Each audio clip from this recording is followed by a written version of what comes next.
This is my alarm. Hello, this is a review of Farm Simulator 2015 for the Xbox. I've chosen this map, Westbridge Hills. It's the American one. It's more or less exactly the same as the old version Farm Simulator 2013 on the Xbox and everything else basically. The layout is almost exactly the same. You have very similar weather effects and passage of time effects, like these nice sunsets and that you get, and the same little problems that you have with the graphics every now and then, which is popping. It works. So if you could put up with Farm Simulator 13, it's better in this. And you've got day and night cycles. I've speeded it up on this just so you can see. And there we are, night. That skybox could do with a bit of work. We've got his little lights on his tractor here, front and rear. Little nighttime drive through the town. Norman Bates' house. Morning. And I've got it on accelerated time, so very quickly it's going to get misty. And it's pretty much the same effects as it's always been. But it's nice that they've made the effort. And this is going to show you a little bit of the weather that's in it. You do have variable weather. This is supposed to be hailstone, I think. And when it's hailstoning or raining, you can't harvest or plant. I think this is where this game really shines, is in the modelling of the vehicles. Very detailed, really, and they're nice. They were nice in the old version. There's a lot more detail, like a little heat haze over the exhausts. And they put a lot of effort into it. Also, the vehicles collect dirt as you go along. You can buy a pressure washer and clean them, but the rain does it for you. And they pretty much get dirty as soon as you start driving them, so it's absolutely pointless. I think they put a lot of effort into the vehicles, and you can see the suspension working on here. It looks a lot more realistic than the old version. And there's the mission board. That's where you get missions from. There's a lot of vehicles in this game, but there's a few missing that I'd like to have seen, like the big grass cutter. This time around, the vehicle selection is extremely important, because if you don't have enough power, you can't run the tools and attachments. This is slowing down to 100 miles an hour just on small inclines. Before you buy anything in the shop, it does tell you what power requirement is for the trailer or the attachment or the tool. The wood chipper needs 250 horsepower, and if you don't have 250 horsepower in your tractor, you can't switch it on. And using the wood chipper as an example, I tried towing it with this tractor, which is one of the starting tractors that you get in the game, and the weight of it actually caused the tractor to jackknife and become impossible to steer, which is realistic.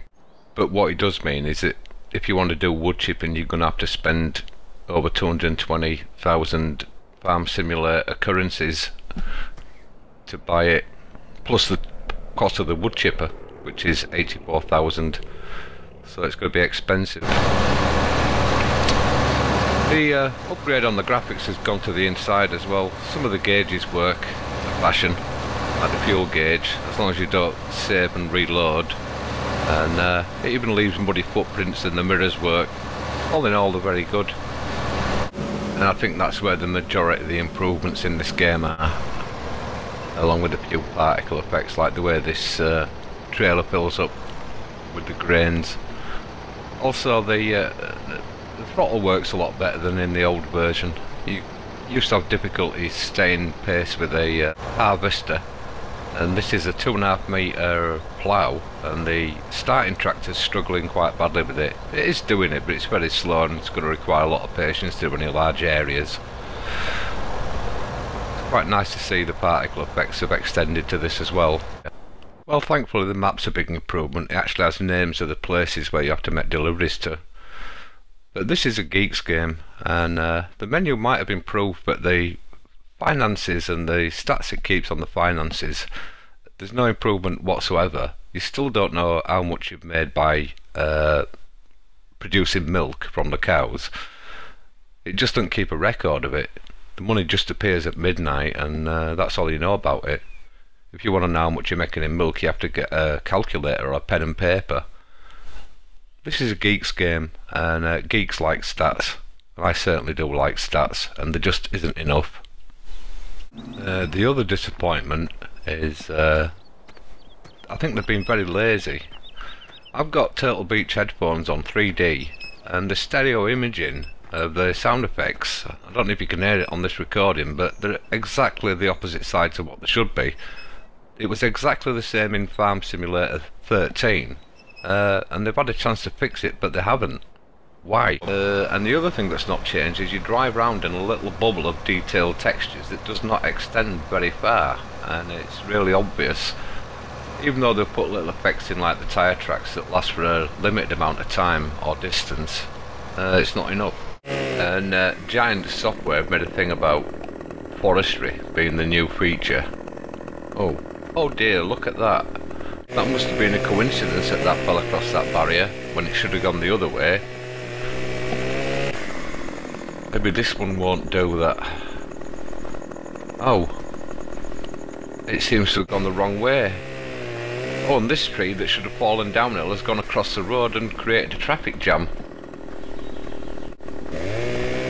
Wonderful civilian car AI. The branch is going in and out of the road there from that log. The more observant of you may notice the time that I started this little section, and it was 9 o'clock, and this is being done in real time. Look how long I've been here, just that's one load. And this is another part showing how jokey the physics are. And this is what you do with the logs when you finally get there and you think it's just not worth the effort. Ka-ching! Well, at least the stump grinder works, so that part of the field will be usable if I plough it. That's one good thing. If you're going to have a feature in your game that's a major selling point, then you better have the physics that go with it, and this game just doesn't have it. I'm using the stump grinder here to get rid of the small logs that I couldn't get rid of any other way. Not without major amounts of patience. I think this will probably put most people off logging. It's the sheer time you've got to put into it for the small amount of reward. It's a bit of a failure. And yeah, on that last bit I really was 2.5 hours on that little section doing 2 trees. Well, the physics do extend to the weight of the objects that you're carrying and things like that. I've seen in some of the PC footage that vehicles are getting stuck in muddy patches. I've not come across anything like that. That would add a bit of interest to it, but maybe that's on the other map, but I seriously doubt it. I think this is quite a lot different to the PC version. And you can also play co-op if you can find the 10 other people in the world that have bought this game. Good luck with that. I like the game. I put a lot of hours into the last one, and I'll probably do exactly the same with this one. It's a personal preference.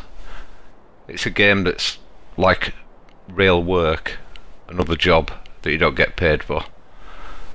Anyway, thanks for watching.